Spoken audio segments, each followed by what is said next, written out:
I've spent the last 9 months of my life rebuilding this 85 Toyota 4Runner, and in my last video, we took it off-roading for its very first time since I've owned it, and we discovered a couple issues. The main issue that I was running into on the trail was rubbing issues. I put 37-inch tires on this truck before I ever took it off-road, knowing that we would run into this problem. For those of you that have ever tried to put anything bigger than a 35-inch tire on one of these old trucks, you know exactly what I'm talking about. So the goal in this video is to clearance these firewalls to where these tires never touch them on or off-road, and I can stop destroying body panels. Currently, this is what the factory firewall looks like. You can tell that the tire has been hitting on this thing quite a bit. I did trim a pretty significant amount of this pinch weld. It used to stick out a good 1.5 inches off of this firewall, and all of that stuff has been removed, but that's still just not gonna be enough. We're gonna end up dropping this firewall back a couple inches and getting rid of this rigid surface here, so everything is nice and flat. This is the best example that I can show you guys as to what I'm talking about. This firewall in the 3rd gen 4Runner used to look very similar to the factory one on the 1st gen.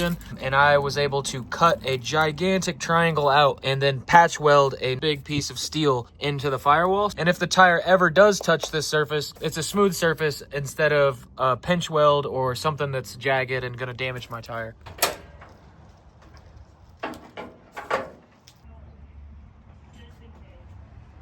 All right, before I get started on doing anything on the 4Runner, I went ahead and pulled the passenger side fender off. I still need to pull the driver's side fender off, but that's just gonna give me a little bit more working space so I can work on these firewalls and get everything clearanced, as well as clean up the inside of this core support, get everything painted and make it look nice and pretty. That's not a necessity, but I'm gonna do it anyways. So I'm gonna go through a couple different stages of checking clearance.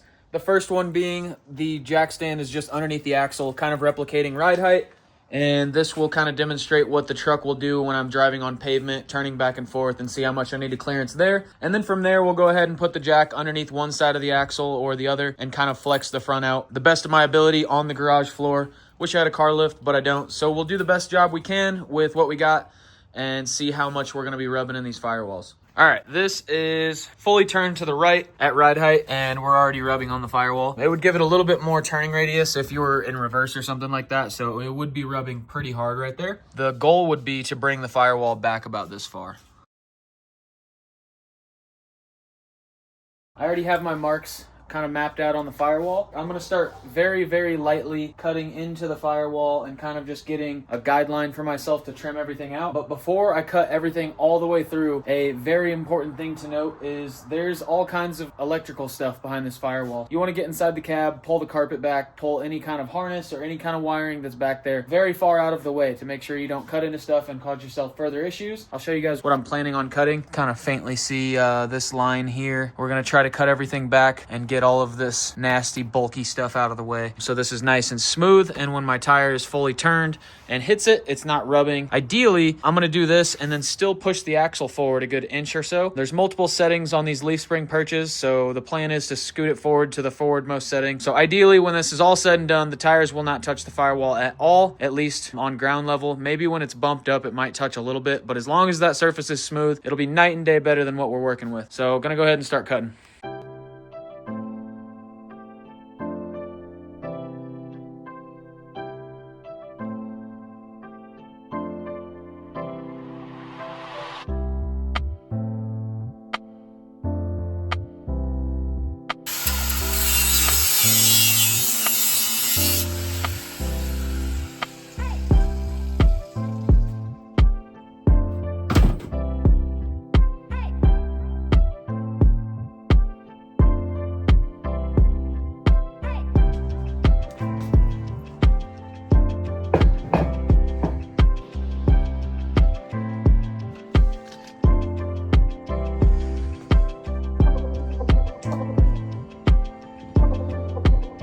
Definitely an improvement. The tire doesn't touch the firewall at all. Like I said in the beginning, I still plan on moving the axle forward a little bit, so I'm thinking that this is a decent amount. I definitely don't want to cut too much further back because we're about an inch away from the body mount, and I don't want to have to mess with any of that stuff. This is about where I cut it on the 3rd gen, kind of. It's hard to compare the two trucks, but yeah, I think I'm going to take a flat disc and clean up all of these edges and then round out this bottom pinch weld, and then before I make any templates or anything like that, I will go ahead and cut the other side out. That way I will get everything prepped and ready to go, and then I will show you guys how to make templates, and then we can start welding these things back together.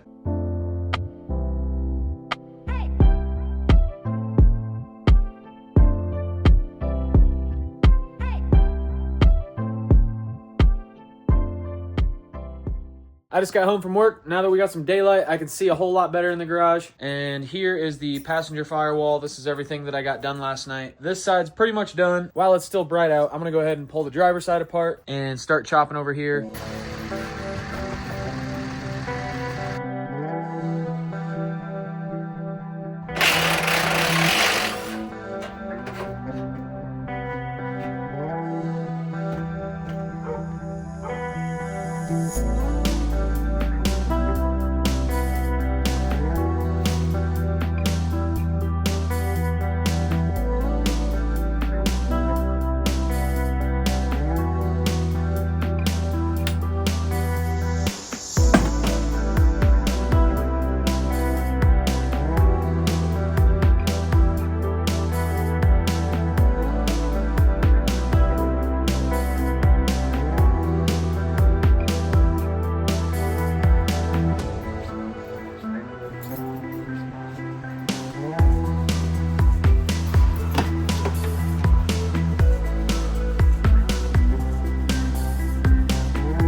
All right, now that I got 2 giant holes chopped in the truck, I gotta go and get a couple sheets of metal, and I will show you guys how I make my stencils. It's pretty straightforward. I'm gonna get this other side cleaned up, and then we will get to the fun part where we start patching these holes.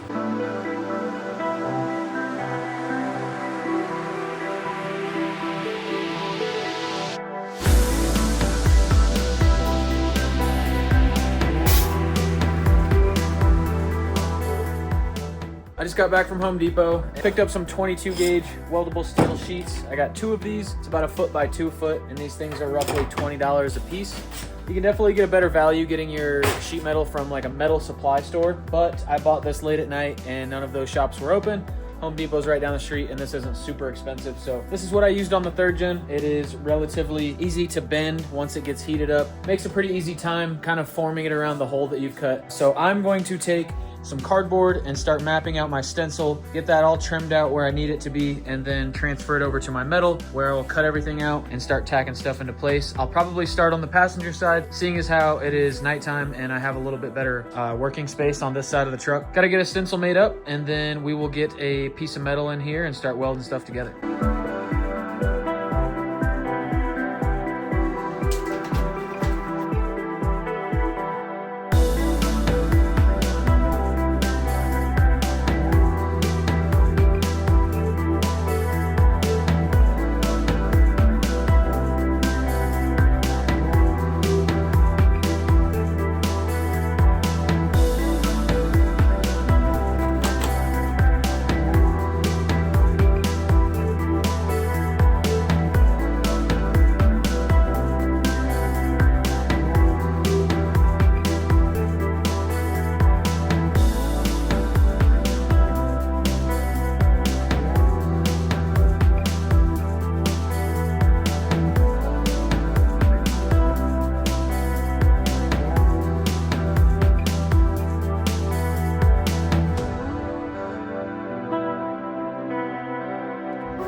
Time to get new gloves.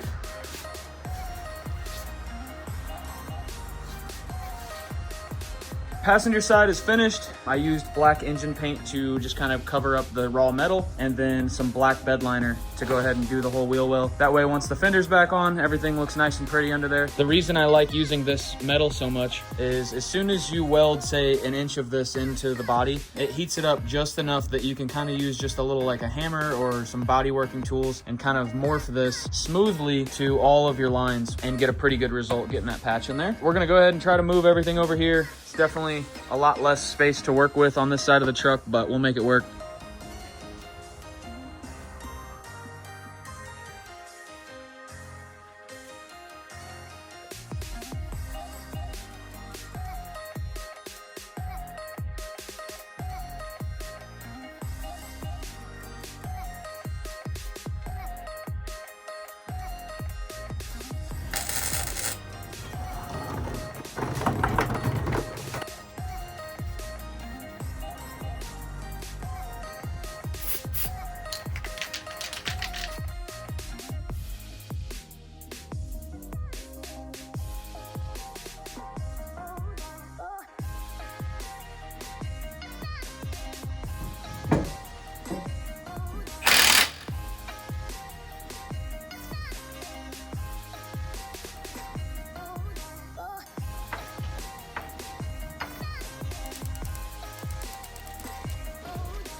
All right, so obviously I can't reach full bump in the garage on a jack stand, but this is pretty comparable to like moderate off-roading, and we still got a pretty good gap here. Obviously, we're still gonna have rubbing issues until I push the axle forward.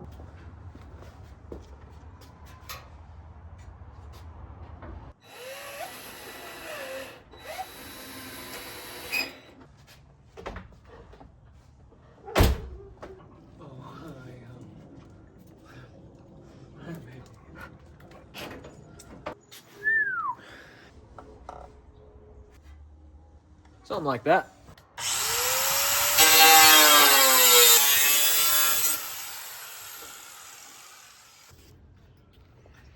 Officially finished tubbing the truck. Wheels are on, got the fenders trimmed up. I do have some rubber edging that I think I'm gonna put around this just because it looks a little better, and then you're not catching your fingers on these sharp edges. I might buy new fenders just because this one's so beat up and the mounting piece on the bottom is non-existent. So temporarily, I'll probably find a way to mount that to the actual body so that thing's not flapping around. And I need to trim this one just a little bit more. But at the moment, I'm gonna go ahead and take a couple pieces of sound deadening and throw them inside the cab and throw the interior back together, and we'll go and take this thing around the block.